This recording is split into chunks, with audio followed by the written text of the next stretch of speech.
네, 방금 전에 말씀드린 대로 양경수 민주노총 위원장 연결해서 이야기 나눠보겠습니다. 위원장님 나와 계시죠? 네, 안녕하세요. 김문수 고용노동부 장관 지명에 대해서부터 좀 여쭤봐야 될 것 같은데 반노동 인사 참사라고 규정을 했더라고요. 어제 성명을 예. 통해서 좀 더 풀어서 그러니까 뭐 입장을 좀 말씀해 주신다면요. 김문수 경산호 위원장 같은 경우에는 이미 노동에 대한 천박한 인식이 확인된 극우 보수 인사라고 다 알려져 있습니다. 네. 근데 이런 분을 노동정책의 수장으로 임명하는 것, 더군다나 국무위원회 한 사람으로 임명한다는 것, 이것이 과연 국민적 눈높이와 상식에 맞는 인사인가 이런 생각이 들어서 네. 막장 인사다 이렇게 생각합니다. 막장 인사.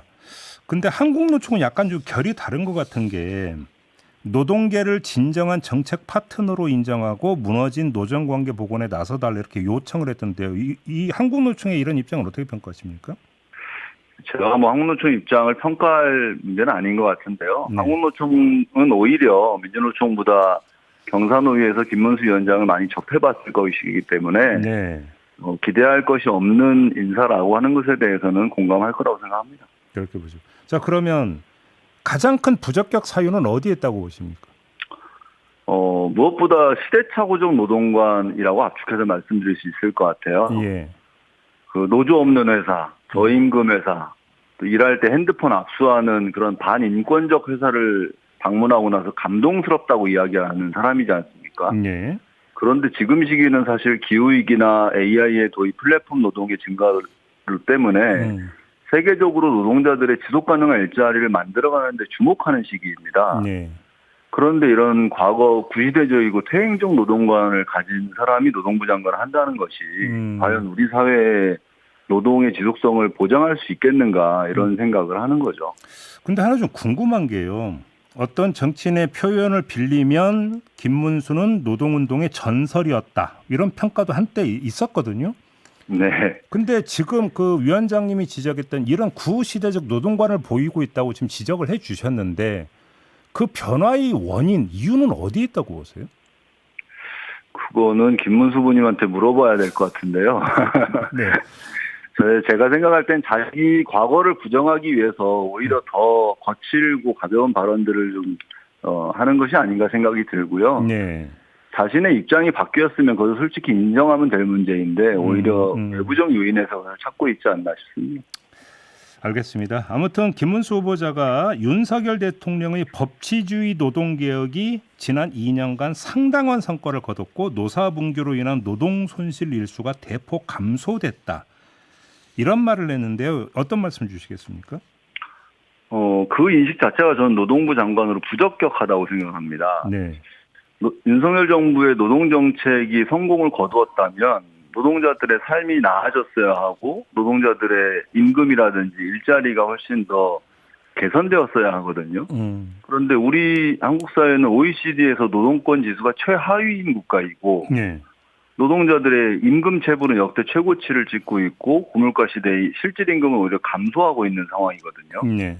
이런 상황을 법치주의로 노동개혁이 되었다, 성과를 거뒀다라고 판단하는 것은 노동조합이 없는 사회가 우리가 지향해야 되는 세상이라는 왜곡된 인식이 기인한다고 생각을 하고요. 네. 노동자들의 분규의 원인이 무엇인지를 들여다보아야 하는데 단순히 수치적으로 노동자들의 분쟁이 줄었다는 것이 성과다라고 이야기한다는 것은 네.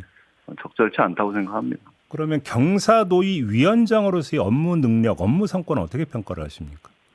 없지 않나요? 우리 국민들이 생각하시는 경사노위의 결과물이 하나라도 있는지 오히려 되묻고 싶고요. 네. 경사노위에서 한 일이라고는 보수 유튜버나 함직한 말들을 내뱉은 것 말고는 전혀 실질적으로 개선된 경사노위 역할을 진행하지 못했다고 생각합니다. 알겠습니다. 그 노란봉투법이 오늘 본회의에 상정될 예정인데요. 그래도 예. 또 거부권을 행사하지 않겠냐. 거의 모두가 좀 이렇게 전망을 하는데 이건 무한반복 아니겠습니까? 이거 어떻게 끊을 수 있을 거라고 생각하세요? 저는 마치 노란봉투법이 노조법 개정안이 통과되면 경제적으로나 노사 분규가 굉장히 많이 일어날 것으로 왜곡되어 있다고 생각을 하는데요. 네. 사실은 지금의 시대를 반영할 수 있는 굉장히 상식적인 법입니다. 대기업을 중심으로 다단계 하도급 구조가 이루어져 있는 조건에서 실질적인 권한이 있는 원청과 교섭할 수 있는 권한, 또 노동자들이 노동자로서의 정체성을 확인할 수 있는 권한을 보장하자는 내용이기 때문에 네네. 이것이 정치 쟁점화되고 오히려 시대에 맞지 않는 그런 표현들이 난무하는 것이 문제라고 보고요. 이미 국회 입법조사처에서도 헌법이나 민법과는 관련이 없고 충돌할 여지가 없다라고 판단을 했거든요. 네네. 그래서 이번에는 반드시 통과되어야 한다 이렇게 생각합니다. 알겠습니다. 하나만 더 여쭤보겠습니다. 이진숙 방송통신위원장이 취임을 했습니다. 근데 네. 그 취임까지 오는 과정에서 민주노총이 여러 번 소환된 적이 있습니다. 공영방송이 노영방송인데 민주노총 산하다. 이 점을 계속 강조를 했는데 민주노총 위원장으로서 이 장면을 어떻게 지켜보셨습니까? 저는 방송을 장악하려다 보니까 이진숙 후보자가 MBC를 비롯한 방송을 장악하려고 하는 의도를 가지고 보니까 노동조합이 장악하고 있네 이렇게 보인다고 생각합니다. 네. 민주노총이 언론노조를 통해서 방송을 장악하려고 했다면 오히려 현업에 있는 우리 조합원들이 먼저 반발했을 겁니다. 방송은 충분히 중립성을 유지해야 되고 현업에 있는 언론 노동자들의 그런 직업 윤리를 부정하는 인식이라고 생각을 하고요. 네. 그것이 이진숙 후보자가 가지고 있는 가장 큰 결함이라고 생각합니다. 혹시 민주노총이 반국가단체나 반헌법기구로 혹시 그 규정된 바가 있었나요? 그런 적 없죠. 근데 왜 민주노총이 왜 문제가 되는 걸까요? 그러게 말입니다. 자신들의 의도를 관철하는데 걸림돌이 되기 때문에 네. 그렇게 치부하고 왜곡하고 있다고 생각을 하고요. 네. 그 정치에 관여하지 말라. 노동조합은 정치에 관여하지 마라. 시민단체는 정치에 관여하지 마라. 이런 것이 스스로 그들의 기득권들만의 리그를 유지하고자 하는 하나의 방편이라고 생각을 합니다. 우리가 경총은 정치에 관여하지 마라 이런 얘기 못 들어보지 않았습니까? 네네네. 네, 그런 일환이 아닌가 싶습니다. 이준숙 위원장은 민주노총이 언론노조의 상급 기관이기 때문에 힘에 의한 지배가 있다. 이렇게 힘에 의한 지배라고 하는 표현을 썼는데 이걸 어떻게 해석을 하셨어요? 왜 그런 표현을 하는지 모르겠는데요. 그건 노동조합의 기본적인 민주적 질서를 이해하지 못하기 때문이라고 생각을 하고요. 네. 스스로가 힘에 의한 지배를 하고자 하고 해왔기 때문에 모두가 다 그렇다고 인식하는 거 아닌가 싶습니다. 그래요. 지금 혹시 언론노조 같은 경우는 이진숙 위원장을 법인카드 유용으로 검찰 고발을 했는데 혹시 민주노총에서도 뭐 별도 대응할 계획이 있으십니까? 저희는 그 개별 사안에 대해서는 언론노조가 대응을 하고 있기 때문에요. 네. 사실은 이준숙 후보의 임명이나 김문수 후보의 임명 모두가 다 몸통은 윤석열 대통령이라고 생각을 합니다. 네.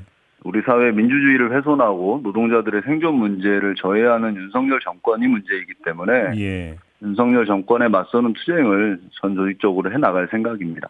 다만 이제 그 구체적인 대응은 언론노조가 알아서 할 것이다 이런 말씀이신 거고요. 네네. 그리고 민주노총이 할 역할이 있으면 또 같이 해야겠죠. 네네. 알겠습니다. 자, 오늘 말씀 여기까지 듣도록 하겠습니다. 고맙습니다, 위원장님. 네, 고맙습니다. 네, 양경수 민주노총 위원장이었습니다.